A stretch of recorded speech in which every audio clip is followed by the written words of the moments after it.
दादू report Mukhtar Ali Soomro elementary girls college के principal Naseem Memon Samina Benazir Sanaullah ऐं ॿियनि जी प्रेस कॉन्फ्रेंस कंदे चयो त 7 शागिर्दनि पारां कॉलेज में महीननि जा महीना क्लास अटेंड न करण ते संदन दाख़िला ख़त्म कई वई त आमना पवर लैला अज़ीज़ अफरोज़ पवर ऐं ॿियनि शागिर्दनि सोशल मीडिया वारनि खे कॉलेज में आणे प्रिंसिपल ऐं ॿियनि टीचर्स जी तौहीन कराई वई आहे। न्याणियुनि जे कॉलेज में बदमाशी कई वई। सोशल मीडिया 4 रिपोर्टर सॾाईंदड़ कॉलेज में अची गुंडागर्दी करे सरेआम धमकियूं ॾींदा रहिया। प्रिंसिपल चयो त साफ़ी बदअख़लाक़ ऐं गैर मज़हब रवैया अख़्तियार नाहिनि कंदा। तालीम खाते जूं अख़्तियारियूं ऐं IG Sindh DIG Hyderabad SSP दादू मामले जी जांच कराए एलिमेंट्री कॉलेज में बदमाशी ऐं गुंडागर्दी कंदड़नि ख़िलाफ़ कानूनी कार्रवाई करे इंसाफ़ कयो वञे।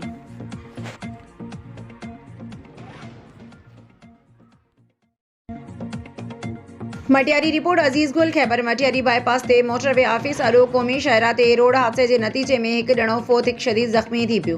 कोट सफदर शाह वासी नौजवान धर्मशी कुली ज़ख़्मनि जा ताब न सहंदे थॾे ते फोत थी वियो ऐं ॿियो सणस गॾु मोटरसाइकिल सवार राणो कुली शदीद ज़ख़्मी थी पियो जंहिंखे सिविल अस्पताल हैदराबाद रेफर कयो वियो जॾहिं त एक्सीडेंट कंदड़ नामालूम कार सवार ऊंधाई जो फ़ाइदो वठी मौक़े तां फ़रार थियण में कामयाब थी वियो। मटियारी रिपोर्ट अज़ीज़ गुल खैबर सरकारी अस्पताल में अमलो गुम हथायल शख्स जो लाश ज़रूरी कार्रवाई के इंतजार में पयल। लाश के मथे ते कुहाड़ी लगल अथस। पुलिस नादरा पारां सुञाणप न थी फिंगर ज़रिए वधिक लाश अमानत तौर रखियो वियो। रूरल हेल्थ सेंटर में अमलो न हुजण सबब लाश मुर्दा खाने में रखियल। लाश ॻरी ऐं पुराणो हुजण सबब पासे वारी आबादी में बदबू पखिड़जी वई। 4 कलाक पहिरियां नसीरवाद जी गेट में फाथल नामालूम शख्स की लाश के पुलिस कढाए ज़रूरी कार्रवाई लाइ अस्पताल मुंतकिल कियो। अमलो न हुजण सबब लाश की बदबू सबब रहवासी परेशान। अस्पताल में अमलो न हुजण सबब लाश मुर्दा खाने में पयल कार्रवाई बाद असां लाश के ईदी सेंटर हैदराबाद हवाले कयो। सकरन हफ़्तो अॻु सकरन वेझो ॻोठ माड़ी साबकी में प्लाट जी मालिकी वारे तकरार तां साबकी बिरादरी जे 2 धुरियुनि में झेड़े में क़त्ल थी वियल। 2 सगन भाइरनि मोहम्मद वसीम साबकी ऐं मोहम्मद उर्स साबकीअ जे वारसनि पारां सवें माण्हुनि सां गॾु जवाबदार गिरफ़्तार न थियण ख़िलाफ़ काज़ी सरफराज़ मेमण चौक ते एहतजाजी मुज़ाहिरो करे धरणो हयो वियो। उन मौक़े ते फोतुनि जे मामनि लखा ॾिनो। साबकी ऐं आबिद साबकी मीडिया आॾो ॿुधाईंदे चयो त पुलिस रस्मी कार्रवाई कंदे हिकु जवाबदार खे गिरफ़्तार कयो पर ॿिया जवाबदार आज़ादी सां घुमी रहिया आहिनि जिनके पुलिस गिरफ़्तार करण लाइ तैयार न आहे। हिननि चयो त 7 ॾींहंनि खां पुलिस थाणे जा चक्कर काटे रहिया आहियूं पर को बि तदारक नथो थिए। हिननि आला अख़्तियारनि खां मुतालबो कंदे चयो त फ़ौरन जवाबदार गिरफ़्तार कया वञनि। ॿी सूरत में असां पाण खे बाहि ॾेई साड़ींदासीं जंहिंजो ज़िम्मेवार पुलिस हूंदी।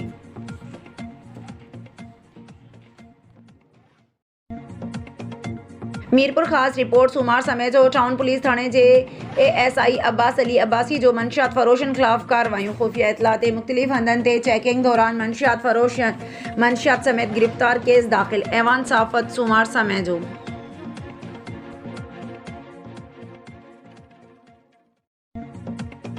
ब्रेकिंग न्यूज़ मीरपुर ख़ास रिपोर्ट सूमार समय जो महमूदाबाद थाने की हद जुमन शाह दरगाह तां अशोक भील नाले शख्स की कारे कलर की मोटरसाइकिल CD मॉडल 2010 चोरी थी वई। अशोक भील मोटरसाइकिल मिस्त्री है जंहिंजो खिपरो स्टेड वेझो दरगाह उम्मीदन भरिसां दुकान अथस। ऐवान साफ़त सूमार समय जो। मीरपुर ख़ास रिपोर्ट सूमार समय जो। कैप्टन रिटायर्ड असद चौधरी हिकु भेरो ॿीहर SSP मीरपुर ख़ास मुक़रर थियण जा इम्कान। नोटिफिकेशन जारी थियण वारो अहम ज़रिया। ऐवान साफ़त सूमार समय जो। रिपोर्ट सलीम दायो दोदापुर में DIG लाड़काना पारां खुलियल कचहरी जो प्रोग्राम रखियो वियो।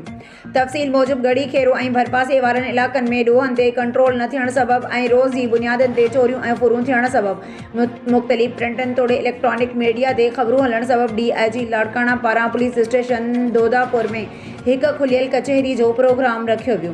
प्रोग्राम दौरान अवाम पारां शिकायतुनि जा अंबार लगाए छॾिया। प्रोग्राम में साफ़ी हज़रात सियासी समाजी वर्करनि ऐं ॿियनि माण्हुनि भरपूर शिरकत करे DIG लाड़काना नासिर आफ्ताब पठान माण्हुनि जूं शिकायतूं ॿुधियूं ऐं मुख़्तलिफ़ थाणनि जे SHOs खे सख़्ती सां हिदायतूं कयूं त अवाम जे तहफ़्फ़ुज़ खे यकीनी बणायो वञे। DIG लाड़काना मीडिया सां ॻाल्हाईंदे चयो त असांजी अवलीन फ़र्ज़ आहे त असां अवाम जी जान माल जी हिफ़ाज़त करियूं ऐं असां ॾोहारियुनि खे कंहिं बि सूरत में बख़्श न कंदासीं।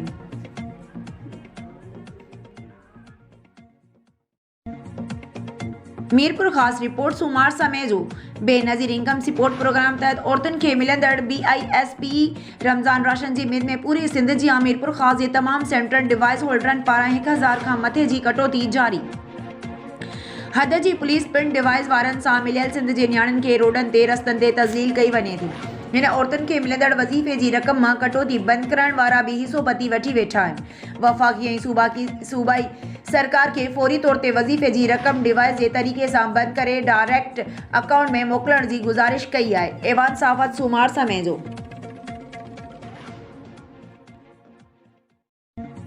मीरपुर ख़ास रिपोर्ट सेटेलाइट टाउन थाणे जी हद मलिक रियाज़ कॉलोनी वेझो खीर विकिरो कंदड़ जाफ़र चढ़ड़ मथां दुकानदार आसिफ रांगड़ काशिफ रांगड़ संदसि पीउ हाजी इक़बाल रांगड़ खंजर ऐं लठियुनि जा वार करे शदीद ज़ख़्मी करे छॾियो। जाफ़र चढ़ड़ जो चवणु आहे त आउं दुकानदार आसिफ रांगड़ खे खीर ॾींदो आहियां जंहिं ते 1 लख खां वधीक पैसा थी विया आहिनि। जे लाइ रोज़ आसरा कराइण ऐं पैसा न ॾियण ते संदसि वालिद हाजी इक़बाल खे शिकायत कई त आसिफ ऐं संदसि भाइर ऐं वालिद मूं मथां तशद्दुद कयो आहे। इतला ते सेटेलाइट टाउन थाणे जी पुलिस ASI हमीद पहुची ज़ख़्मीअ खे सिविल अस्पताल मीरपुर ख़ास इलाज लाइ मुंतक़िल कयो आहे।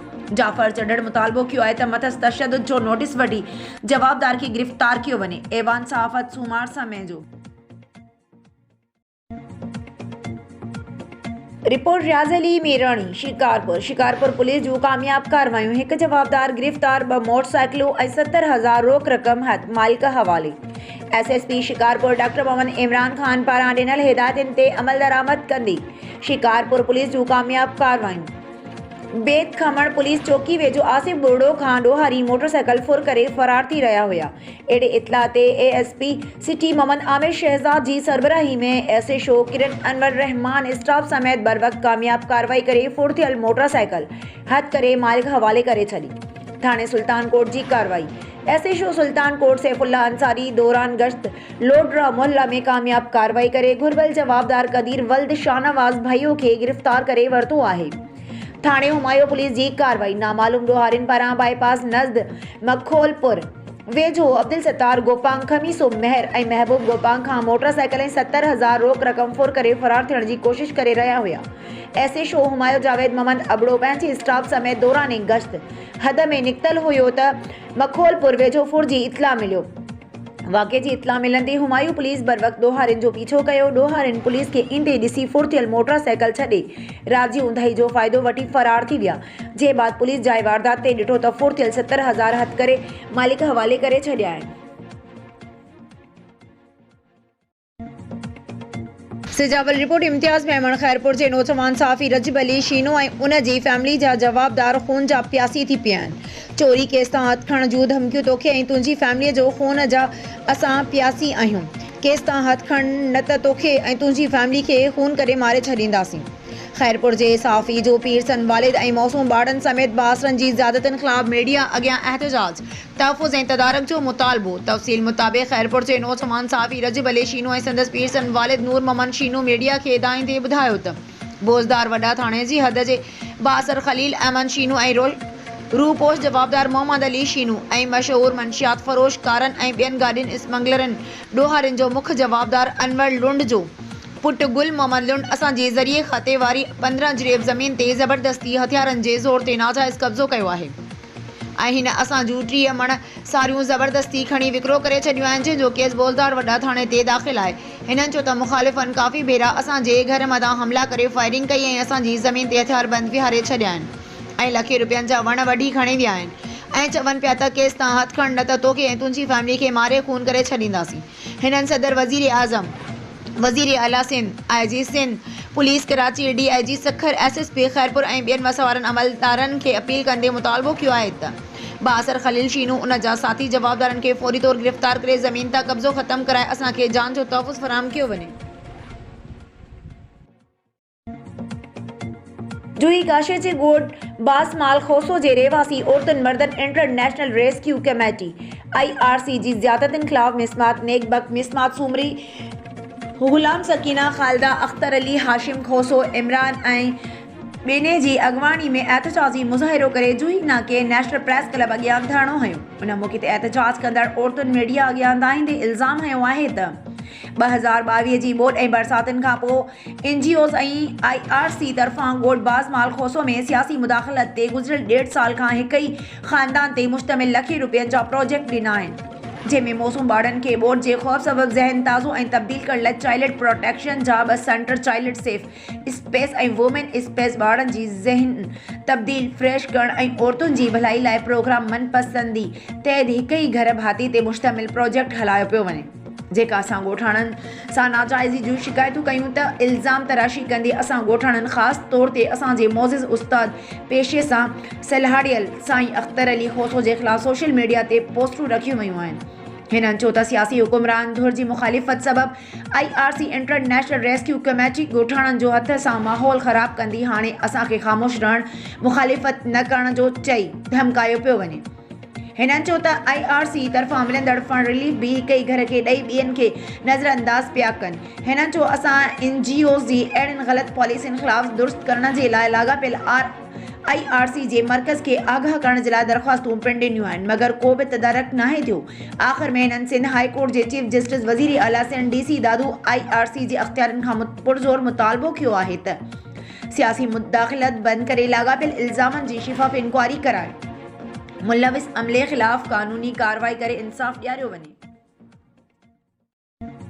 झरक रिपोर्ट लखा ॾिनो झरकाई झरक पुलिस जे ॾोहारी गैंग ख़िलाफ़ वॾी कार्रवाई। पुलिस मुक़ाबले वार 3 ख़तरनाक ॾोहारियुनि खे गिरफ़्तार करे फ़ोर्ड थियल 1.5 लाख रुपया रोक पिस्टल बाइक बरामद करे वरिती। तफ़सील मूजिब झरक पुलिस छापा हणी क़तल फुरधाड़नि जे संगीन ॾोहनि में घुरिबल बैनुल सूबाई गिरोह जे 3 जवाबदारनि खे गिरफ़्तार करे हथियार वारदात में इस्तेमालु थियल मोटरसाइकिल ऐं पिस्टल बरामद करे वरितो आहे। इहे गिरफ़्तार टिनी ॾोहारियुनि ख़िलाफ़ ठटे मचियारी हाला हैदराबाद ऐं सिजावल ज़िलनि जे 2 दर्जननि खां मथे संगीन ॾोहनि जा केस दाख़िल थियल आहिनि। झरक थाणे जे SHO इंस्पेक्टर अमीर बख्श खोसो झरक वेझो छापा हणी कुझु ॾींहं अॻु रैलिटी तां पोणा 2 लाख रुपया फुर करे मैनेजर नसीर बबर खे गोलियूं हणी ज़ख़्मी करण वारे केस में मुलविस मटियारी वासी जवाबदार ज़िक्रिया रिन ऐं संदसि 2 साथियुनि हाकिम मल्ला ऐं जुम्मन मशहूरी खे गिरफ़्तार करे वरितो आहे, जिन संगीन ॾोहनि जो एतराफ़ पिण करे वरितो आहे। उन सिलसिले में SHO झरक अमीर बख्श खोसो ॿुधायो त पुलिस जी इब्तिदाई जांच दौरान जवाबदार ज़िक्रिया रिन ऐं संदसि साथी ठटे ज़िले जे झरक थाणे जी हद में 6 संगीन ॾोहनि समेत मचियारी हाला सेरी ऐं सिजावल चंडो मोहम्मद खान ज़िलनि में केतिरनि फुरधाड़नि जी संगीन ॾोहनि में रूपोश रहिया आहिनि। हिन वॾी कार्रवाई में हिस्सो वठंदड़ SHO Jhirk Amir Bakhsh Khoso, in charge Ongar Irshad Ali Mangi Jilani, check post in charge Bilawal Solangi ऐं पुलिस जवाननि में अता मोहम्मद ब्रोही, तनवीर अहमद उमरानी, फ़ियाज़ खडो, अज़ीज़ बबर, यूसुफ झरको ऐं वज़ीर अहमद शोरो हिस्सेदार ऐं उन मौक़े ते ॻोठाणनि पारां SHO समेत पुलिस जवाननि खे लुंगियूं ऐं अजरकनि जा तोहफ़ा पेश कया। मेहर रिपोर्ट में Riaz Soomro Benazir income support programme तहत मुस्तहिक़ औरतुनि जे लाइ आयल क़िस्त जी कटौती जे लाइ डिवाइस होल्डर्स ऐं एजेंट माफ़िया सरगर्म थी विया। मेहर शहर समेत हरड़ी मोहब्बत रांधण फरीदाबाद ऐं ॿियनि शहरनि में औरतुनि जे लाइ आयल 3 महीननि वारी क़िस्त 10,500 मां 1,000 खां 1,500 रुपयनि ताईं कटौती जारी। एजेंट माफ़िया ख़िलाफ़ मुख़्तियारकार मेहर जी कार्रवाई। 5 दुकानदारनि ख़िलाफ़ कार्रवाई। 7,000 ॾंड हणी औरतुनि जा पैसा वापसि कराया। मुस्तहिक़ औरतुनि दावो कंदे चयो त क़िस्त ईंदे ई एजेंट सरगर्म थी विया आहिनि, जॾहिं त डिवाइस होल्डर्स सां मिली करे एजेंट हर हिकु औरत खां 1,000 खां 1,500 ताईं कटौती कई वञे थी, जेका सरासर नाइंसाफ़ी आहे। हिननि चयो त असीं मुक़ररु पुलिस अहलकार जी अॻियां शिकायत करण बावजूद भी पुलिस खेसि भाॻे भाईवार हुजण जे करे का बि कार्रवाई न पई करे। पैसा वठण लाइ आयल औरतूं खुलियल आसमान हेठि निटण उस में पैसा वठण ते मजबूर बणियल आहिनि, जॾहिं त पाणी जी सहूलियत बि पिण न हुअण करे मौसूम ॿार ऐं पीरसन औरतुनि खे पिण सख़्तु मुश्किलातुनि साम्हूं ॾियणो पइजी वियो आहे। होॾां मुख़्तियारकार मेहर गुलाम यासीन पंवर अवामी शिकायतुनि ते थर्डी मोहब्बत में डिवाइस होल्डर्स ते छापो हणी पैसनि में कटौती कंदड़ 5 डिवाइस होल्डर्स दीदार अली, रियाज़ अहमद, मुजाहिद, अज़मतुल्ला, अमीर अली मथां 7,000 रुपया ॾंड हणी मुस्तहिक़ औरतुनि खां थियल कटौती पिण वापसि कराए। उन मौक़े ते मुख़्तियारकार मेहर चयो त मुस्तहिक़ औरतुनि जे पैसनि मां कटौती कंदड़नि एजेंट माफ़िया ख़िलाफ़ कार्रवाई शुरू कई आहे ऐं मुस्तहिक़ औरतुनि जे पैसनि मां का बि कटौती न कई वेंदी।